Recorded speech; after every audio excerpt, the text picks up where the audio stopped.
En la diapositiva anterior finalizamos con lo que debemos contemplar a la hora de identificar problemas en una comunidad.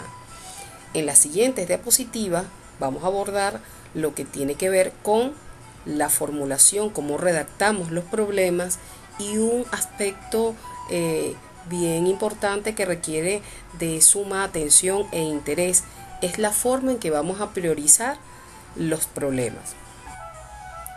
Redactando el problema, veamos entonces la forma incorrecta y la forma correcta. La forma incorrecta implica generarlo o redactarlo en términos de ausencia de solución.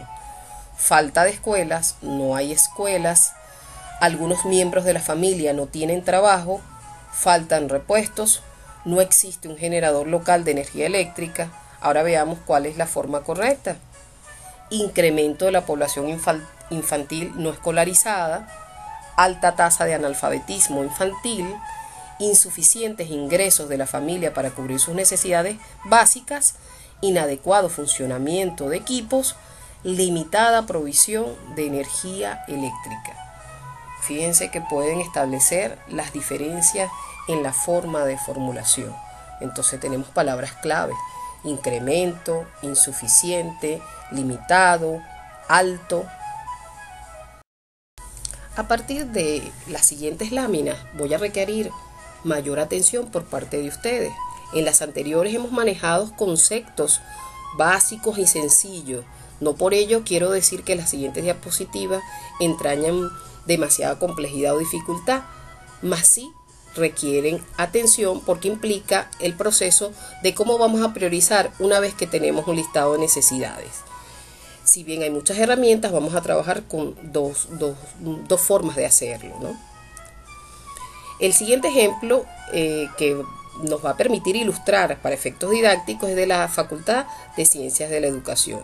En una comunidad se encontraron estos problemas: violencia intraescolar, desconocimiento de deberes y de roles de adolescentes, desinformación de la comunidad educativa en salud sexual y reproductiva, insuficiente capacitación de la comunidad para la promoción de la salud y desarrollo del adolescente, y bajo rendimiento en lectoescritura. La toma de decisiones implica establecer criterios para poder acceder a la decisión más expedita. Aun cuando existen modelos matemáticos, también existen instrumentos donde, aunque esté la presencia de la subjetividad, permite organizar la forma de priorizar los problemas. Es por eso que en esta metodología se incorporan criterios basados en el método de Haglund modificado. O sea, tiene algunas variantes porque generalmente ha sido utilizado este método en el área de salud, y adicionan otros elementos, otros criterios para establecer la priorización. Veamos los que vamos a utilizar para efectos de el proyecto social. El primer criterio para establecerlo es la trascendencia, y la trascendencia pasa por dos elementos: gravedad e intensidad. Y en el caso del segundo criterio es la magnitud, que implica la extensión, es decir, el número de personas afectadas, el radio de acción que impacta esa problemática.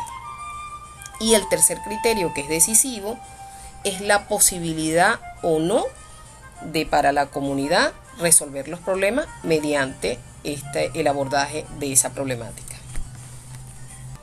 Cuando les hablaba de que la toma de decisiones también entraña aspectos subjetivos, sin embargo, este tipo de instrumento ayuda a establecer criterios para poder priorizarlo, coloca linderos, organiza la forma en que se va a priorizar los problemas. Y para priorizarlo necesitamos hacer asignación de valores y tener un tope, un mínimo y un tope de esos valores. En el caso del criterio de trascendencia, de 5 a 0. Entonces tenemos que 5 es muy grave, 4 es grave, 3 medianamente grave, 2 poco grave, 1 muy poco grave y 0 implica ninguna gravedad en cuanto a trascendencia. En el criterio magnitud, que es el número de personas afectadas, 5 implica muy extenso, 4 extenso, 3 medianamente extenso, 2 poco extenso, 1 muy poco extenso y 0 ninguna extensión. El tercer criterio es decisivo, que implica dos valores a asignar. 1 sí tiene posibilidad de resolverlo y 0 no tiene posibilidad de resolverlo. Y como ya lo hemos dicho, todo número multiplicado por 0 resulta 0. Si realmente ese problema no tiene posibilidad, no va a estar punteando dentro de la clasificación o priorización de los problemas.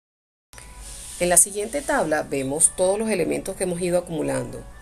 Una tabla de doble entrada en la cual tenemos en el eje vertical tenemos listados los problemas y en el eje horizontal vamos a colocar los valores asignados a cada uno de los criterios.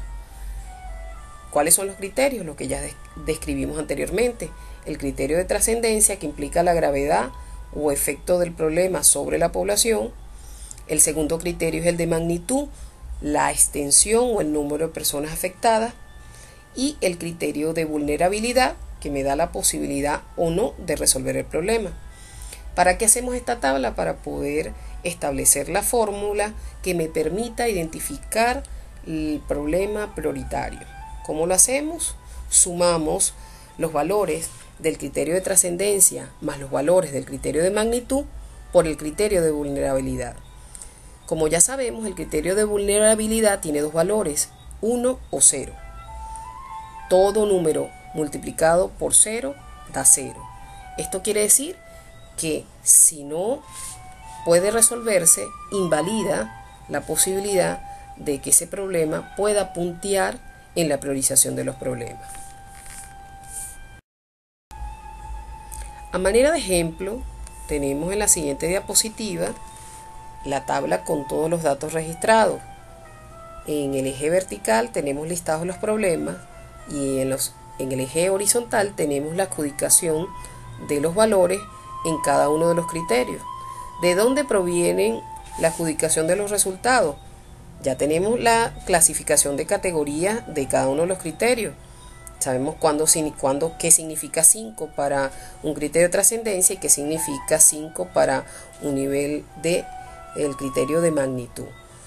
La adjudicación proviene de establecer mediante la mayoría cuál es el valor asignado por unanimidad, sería lo ideal, pero si no la mayoría de los integrantes de la comunidad o de los actores claves apuntaron hacia cuál tenía mayor gravedad o mayor extensión, así como también adjudicaron la posibilidad o no de resolución de ese problema.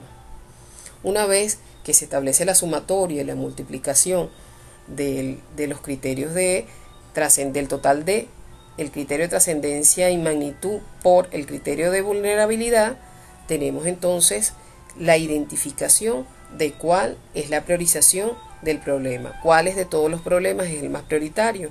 Si observamos en la lámina, tenemos que violencia intraescolar es el prioritario.